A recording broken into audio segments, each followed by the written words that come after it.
Ukraine युद्ध की वजह से जिस रूस के सीरिया में कमजोर पड़ने के कयास लगाए जा रहे थे, उसने सीरिया में एक बार फिर अपनी सेना की मौजूदगी बढ़ानी शुरू कर दी। और यह हुआ तुर्की की उस चेतावनी के बाद जिसमें उसने सीरिया में बड़ा मिलिट्री ऑपरेशन करने की बात कही थी।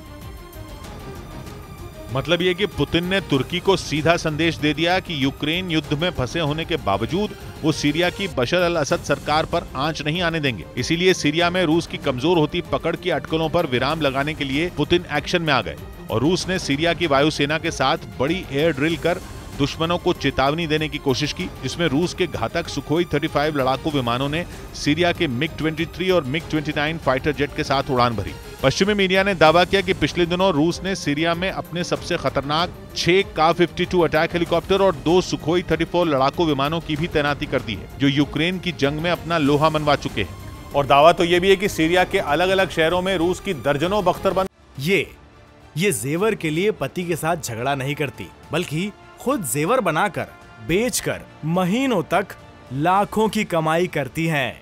आपको भी कमाना है तो फ्रीडम ऐप को अभी डाउनलोड कीजिए। गाड़ियों के काफिले भी पहुंच चुके हैं, जबकि कई मीडिया रिपोर्ट में दावा किया गया था कि रूस यूक्रेन में अपनी पूरी ताकत झोंकने के लिए सीरिया से अपने सैनिक और वहां तैनात अपने घातक हथियार निकाल रहा है, जिसका तुर्की ने भी फायदा उठाने की कोशिश शुरू कर दी। और पिछले दिनों तुर्की सरकार ने सीरिया में बड़ा मिलिट्री ऑपरेशन करने की तैयारी करने की बात कह डाली, जिसके लिए उसने बहाना बनाया कुर्द लड़ाकों का। हालांकि तुर्की की ये धमकी कोई नई नहीं है। वो पिछले कुछ बरसों से अपनी दक्षिणी सीमा पर बसे सीरिया के अंदर फौज भेजने की धमकी देता रहा है, लेकिन उसकी धमकी से पुतिन का पारा चढ़ गया और उन्होंने सीरिया के लिए तुर्की से भिड़ने की तैयारी शुरू कर दी। असल में सीरिया में छिड़े गृह युद्ध में रूस ने पहली बार 2015 में दखल दिया था और वो वहां की बशर अल असद सरकार के साथ खड़ा है। साथ ही रूस ने तुर्की से 2019 में यह वादा किया था कि वो सीरिया के उत्तरी इलाके में 30 किलोमीटर लंबा सुरक्षित क्षेत्र बनाने में उसकी मदद करेगा।